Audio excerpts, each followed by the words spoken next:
Ciudadanas y ciudadanos, llegamos entonces al capítulo octavo y último del libro Introducción a la Economía, un enfoque estructuralista de Castro y Exa, titulado El reparto del producto en el sistema económico.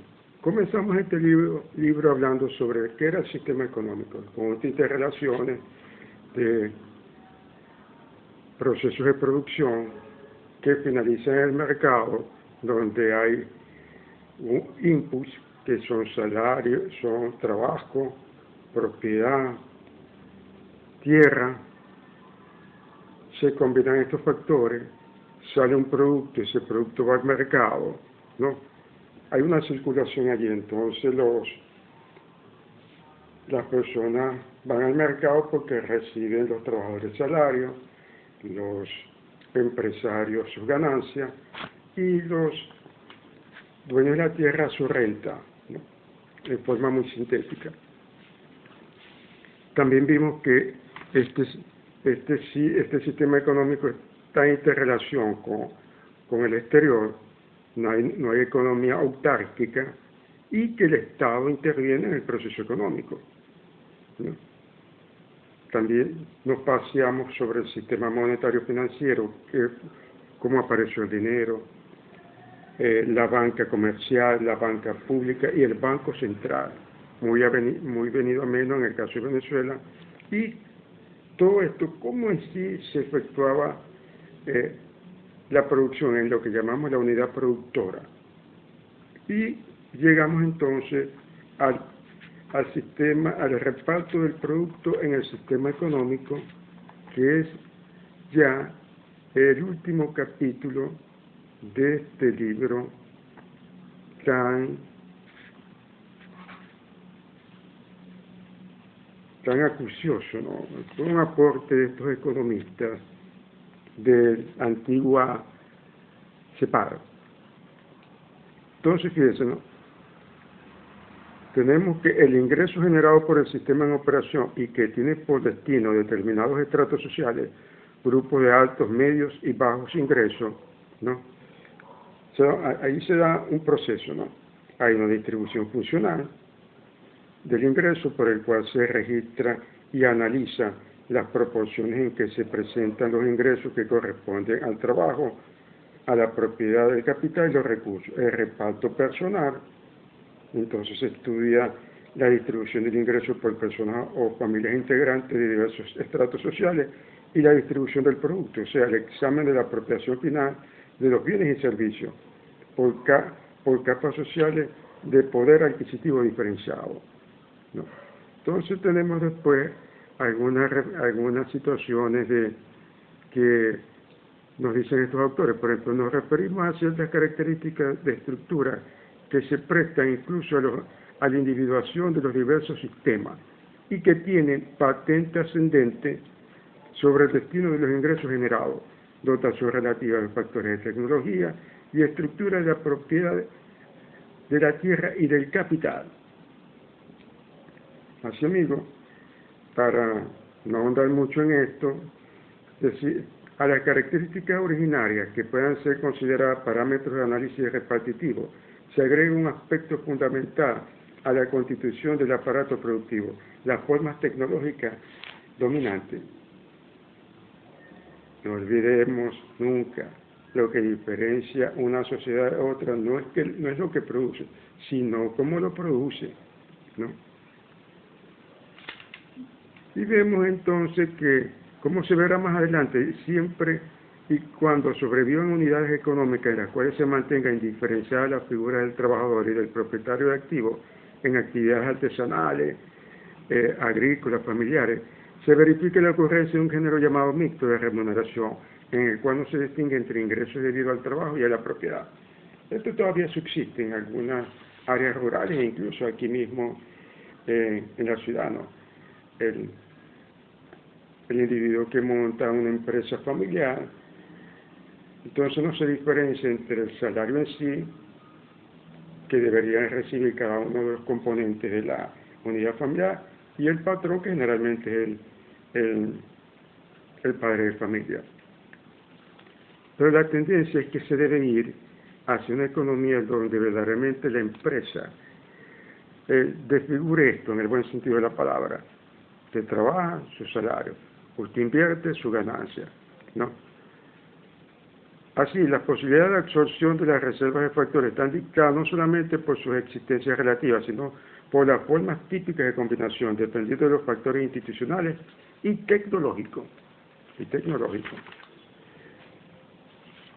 Vemos que entonces que el mecanismo de ajuste del tiempo antes descrito, compatibilizado a la disponibilidad y el empleo globales de factores, tiende a operar de preferencia en las economías avanzadas. Esto sucede porque en las naciones adolescentes la tecnología no es dictada por las condiciones locales de disponibilidad y precios relativos de los factores, sino en gran medida por imitación de los avances técnicos ocurridos en las naciones líderes. Esto dirá, no, esto está periclitado. No, esto existe. Pues que no hay tecnología llave en mano de los chinos y los rusos e iraníes hacia Venezuela, por ejemplo. Pregunto a los otroras profesores de estas materias en la universidad que ahora están en gobierno. Dejando a un lado el examen de las condiciones del mercado del trabajo, señalaremos tan solo que en las naciones subdesarrolladas un mínimo de apego a la realidad exige distinguir entre cuestiones relativas al trabajo de técnicos administradores y por otro de hombres desprovistos de cualquier grado de capacitación profesional. Aparentemente Venezuela tiene un nivel educativo muy elevado, pero habría que ver incluso si muchos de estos profesionales se pueden clasificar en profesionales no calificados. Parece un exabrupto, pero hay una especie de, creo que hay un acceso a lo básico tecnológico, pero no hay conocimiento. Y si vivimos en una sociedad de conocimiento, es grave esto, ¿no? Es gravísimo. Bueno, tenemos que aquellos van demostrando con unos cuadros, ¿no? Cómo persiste un grupo de remuneración mixta de trabajo y capital, asume los ingresos en desmedro de remuneración del trabajo, pero no es tan abismal como se da en América Latina.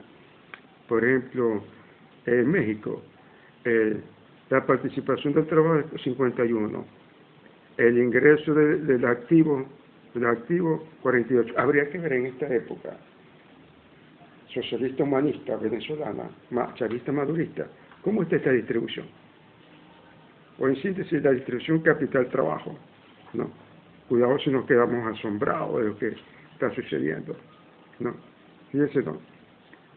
Ahora, como ya hemos visto, mientras que en las naciones desarrolladas los ingresos que corresponden a la propiedad activa no sobrepasan al 30% del ingreso global, su monto en las naciones subdesarrolladas se sitúa en el 50%, ¿no?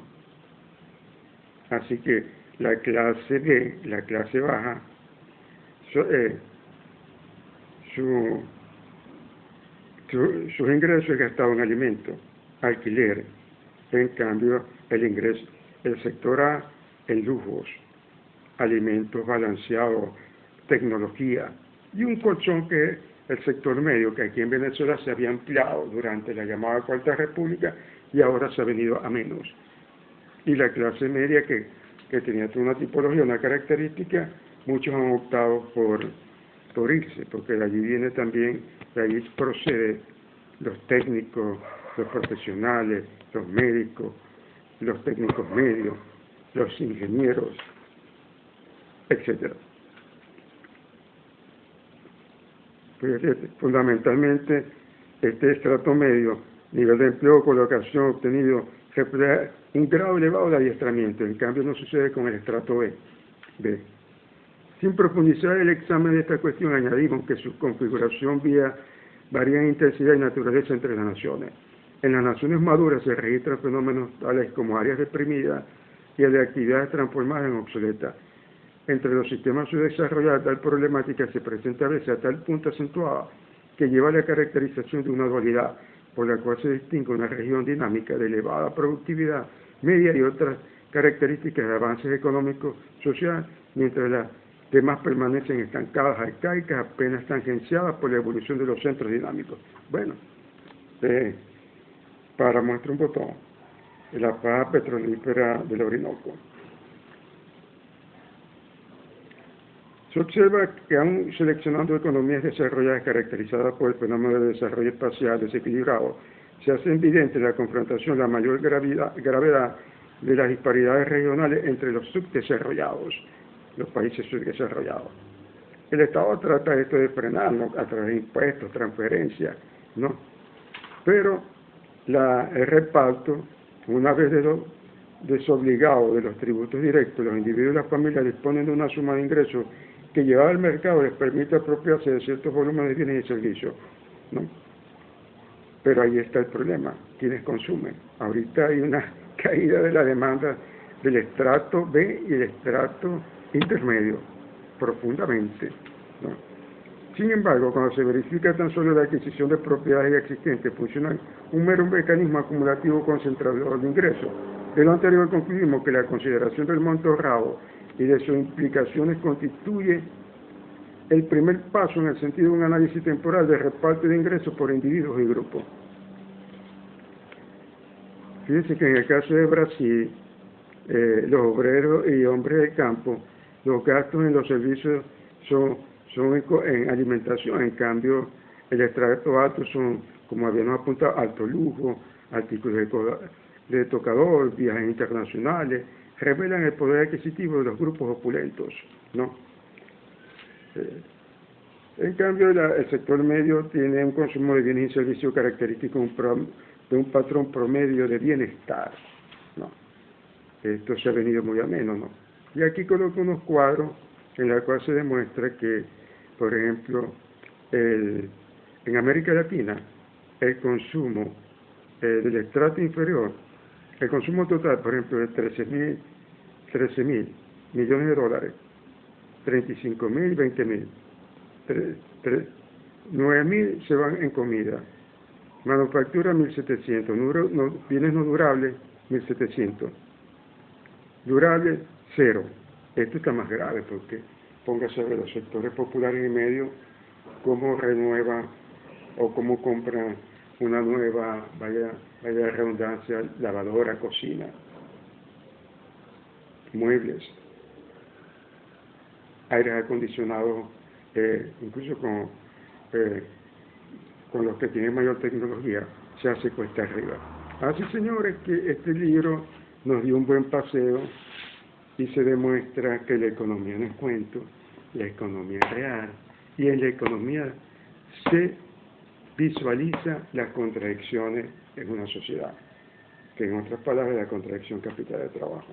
Todo este circuito económico, el ensamblaje con el comercio exterior, la circulación monetaria, las unidades productoras, las empresas, venidas muy a Venezuela, empresa, el reparto de los factores de producción casi siempre es a favor del sector propiedad, y en Venezuela con el agravante que la ganancia se va al sector financiero, comercial, rentístico, importador. Esta es la herencia